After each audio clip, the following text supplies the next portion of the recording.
Bonjour, j'espère que vous allez bien. Bienvenue dans la leçon numéro 2 du cours Association de conducteurs ohmiques.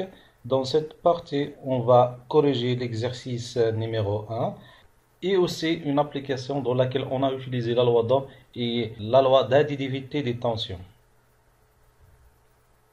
Commençons par l'exercice numéro 1. On cherche à déterminer la résistance équivalente de ce montage. Alors, on va commencer toujours par les résistances qui sont en série. On commence par l'association de deux résistances mesure de 100 et 400. Ce sont deux résistances qui sont en série, donc la résistance équivalente, donc c'est 200 plus 400 égale à 600 ohms. Donc on remplace ces deux résistances par une résistance de 600 ohms. Maintenant on passe vers l'association de deux résistances de 125 et 275. Donc ils sont en série, ça veut dire que la résistance équivalente c'est 125 plus 275, donc égal à 400. Donc on remplace ces deux résistances par une résistance qui mesure 400 ohms. Passons maintenant vers 100 et 300, donc 100 plus 300 puisqu'ils sont en série égal à 400. La résistance équivalente c'est une résistance qui mesure 400 ohms. Maintenant, on a deux résistances qui sont en parallèle, qui mesurent 600 ohms et 400 ohms. Pour calculer la résistance équivalente, donc c'est 1 sur R équivalente égale à 1 sur 600 plus 1 sur 400 égale à 400 plus 600 sur 400 fois 600, donc égale à 1 sur 240. Donc puisque 1 sur R équivalent égale à 1 sur 240, ça veut dire que la résistance équivalente mesure l'inverse de 1 sur 240, ça veut dire 240 ohms. Donc on remplace ces deux résistances par une résistance de 240 ohms. Maintenant, on passe vers les trois résistances qui sont maintenant en série. Donc pour mesurer la résistance équivalente, donc il suffit de faire la somme de trois résistances. Donc 400 plus 240 plus 260, donc égal à 900. Donc finalement, on obtient une résistance qui mesure 900 ohms. Donc la résistance de montage suivante, c'est une résistance qui mesure 900 ohms. Deuxième montage, comme d'habitude, on va commencer par les résistances qui sont en série. Donc 1, donc 1 plus 1 égale à 2 ohms. Donc on remplace ces deux résistances par une résistance qui mesure 2 ohms. Voilà, on cherche maintenant d'autres résistances qui sont en série. Donc voilà. Donc 1 plus 1 égale à 2. Donc on remplace ces deux résistances par une résistance qui mesure 2 ohms. Ensuite, on a ici deux résistances qui sont en parallèle. Donc pour mesurer la résistance équivalente comme d'habitude, 1 sur R équivalent égale à 1 sur 1. Plus l'inverse de 2, c'est 1 sur 2. Donc égal à 3 sur 2. Donc 1 sur R équivalent égale à 3 sur 2. Ça veut dire que R équivalent, c'est l'inverse, c'est 2 sur 3. Donc on remplace ces deux résistances par une résistance qui mesure 2 sur 3. Maintenant, on a deux résistances qui sont en série. Pour mesurer la résistance équivalente, donc c'est 2 plus 2 sur 3, donc égal à 8 sur 3 ohms. Donc finalement, on a une résistance qui mesure 8 sur 3 ohms. Donc la résistance équivalente de ce montage, c'est une résistance qui mesure 8 sur 3 ohms. Passons maintenant vers le troisième montage. Voilà. Donc on commence ici, on cherche les résistances en série. Dans ce cas, on n'a aucune résistance qui sont en série, donc on cherche maintenant des résistances qui sont en parallèle. Commençons par les deux premières résistances en parallèle. Donc pour mesurer la résistance équivalente, donc 1 sur R équivalent égale à 1 sur 1 plus 1 sur 1 égale à 2. Donc ça veut dire que 1 sur R équivalent égale à 2. Ça veut dire que la résistance équivalente c'est 1 sur 2. Donc on remplace les deux résistances par une résistance qui mesure 1 sur 2. Donc même chose, on a deux résistances qui mesurent 1, 1.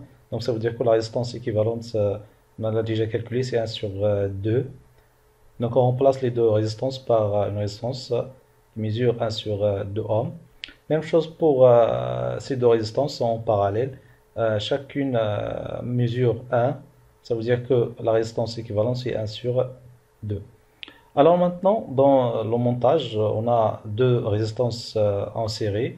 Donc on calcule la valeur de résistance équivalente de ces deux résistances. Donc c'est 1 plus 1 sur 2 mais donc égale à 3 sur 2. Donc on remplace deux résistances par une résistance qui mesure 3 sur 2. Maintenant, on a deux résistances qui sont en parallèle. Donc, pour mesurer la résistance équivalente, donc c'est facile. Donc, 1 sur R équivalent égale à l'inverse de 1 demi, c'est 2 sur 1. L'inverse de 3 sur 2, c'est 2 sur 3. Donc, on obtient 8 sur 3. Ça veut dire que 1 sur R équivalent égale à 8 sur 3. Ça veut dire que R équivalent dans ce cas égale à 3 sur 8. Donc, on remplace les deux résistances par une résistance qui mesure 3 sur 8. Finalement, on a deux résistances en série. Donc, pour calculer la résistance équivalente, il suffit de faire la somme. Donc, 1 sur 2 plus 3 sur 8, donc égal à 7 sur 8. Et donc, on remplace les deux résistances par une résistance qui mesure 7 sur 8. Donc, finalement, le montage précédent a une résistance équivalente de valeur 7 sur 8 ohms. Maintenant, on passe vers l'application numéro 3. Voilà, on a ce montage qui constitue de trois résistances R1, R2, R3. On a le courant principal I. On a le courant I1 qui traverse la résistance R2. I2 qui traverse la résistance R3. Et aussi, on a la tension aux bornes de AB. Les données de cette application sont les suivantes. R1 c'est 10 ohms, R2 c'est 10 ohms, R3 c'est 30 ohms et la tension UAB égale à 5,95 volts. On cherche à calculer la résistance équivalente, le courant I qui traverse la résistance R1, la tension UAC, la tension UCB, le courant I1 et le courant I2. On va commencer maintenant par la résistance équivalente. Voilà, on a le montage. Donc, on a deux résistances R2 et R3 qui sont en parallèle. Donc, pour calculer la résistance équivalente, donc 1 sur R équivalent égale à 1 sur R2 plus 1 sur R3. Donc, on remplace R2 par 10, R3 par 30. On fait les calculs, on trouve que 1 R sur équivalent égale à 2 sur 15. Ça veut dire que la résistance équivalente est 15 sur 2. Donc, on remplace les deux résistances R2 et R3 par une résistance qui mesure 15 sur 2. Maintenant, on a deux résistances R1 et la résistance équivalente de R2 et R3 qui sont maintenant en série. Donc, pour mesurer la résistance équivalente, il suffit de faire la somme de deux résistances. Ça veut dire que R équivalent égale R1 plus 15 sur 5. On remplace R1 par 10. Donc, on obtient finalement que R équivalent égale à 17,5 ohms. Donc, on remplace cette résistance par une résistance qui mesure 16,5. Donc la résistance équivalente est normalement égale à 16,5 ohms. Très bien. Maintenant, on passe vers la détermination de courant I. Donc, normalement, on a le courant I qui traverse R1 ou bien c'est le courant qui traverse la section AB. Donc voilà, donc le courant c'est le même, le courant AB. On a aussi la tension UAB, donc on va utiliser maintenant la loi d'Ohm. Donc on a UAB égale, dans ce cas, R équivalent fois I. Donc ça veut dire que I égale à UAB sur R équivalent. On remplace UAB par 5,95 et R équivalent par 16,5. Donc on obtient que I égale à 0,34 ampères. Donc pour mesurer la tension UAC, donc on a le courant I qui traverse la résistance R1. Donc d'après la loi d'Ohm, donc UAC égale à R1 fois I. Donc ça veut dire on remplace R1 par sa valeur qui est égale à 10. II c'est 0,34. Donc finalement, donc UAC égale à 3,4 volts.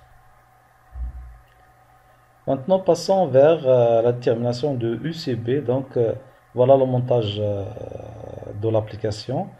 On a la tension UAC, voilà la tension UCB. Donc, on peut utiliser dans ce cas la loi d'additivité des tensions. Donc, UAB égale à UAC plus UCB. Ça veut dire que UCB égale à UAB moins UAC. On remplace UAB par sa valeur qui est égale à 5,95 moins la valeur de UAC 3,4. Donc finalement, c'est 2,55 volts. Voilà. Maintenant, pour déterminer I1, donc on prend cette section, donc on a la tension UCB, on a la résistance R2, donc on cherche à calculer I1, donc il suffit de utiliser la loi d'Ohm. Donc on a UCB égale à R2 fois I1, ça veut dire que I1 égale à UCB sur R2. On remplace UCB par sa valeur qui est égale à 2,55. R2 c'est 10, donc on obtient 0,27 ampères. Passons maintenant vers le courant I2. Donc on a R2 et R3 sont en parallèle, ça veut dire que la tension UCB aux bornes de R2, c'est la même tension aux bornes de R3. Donc on a la même tension UCB, soit entre R2, soit entre R3. Et donc on peut utiliser dans ce cas aussi la loi d'Ohm. Donc UCB égale à R3 fois I2, ça veut dire que I2 égale à UCB sur R3, donc égale à 2,55 sur 30 égale à 0,085 ampères. Donc voilà, on a déterminé toutes les données qui sont demandées. Maintenant, passons vers l'exercice numéro 2 que vous allez trouver au-dessus de la vidéo dans la description. N'oubliez pas d'abonner et de partager. Donc à bientôt.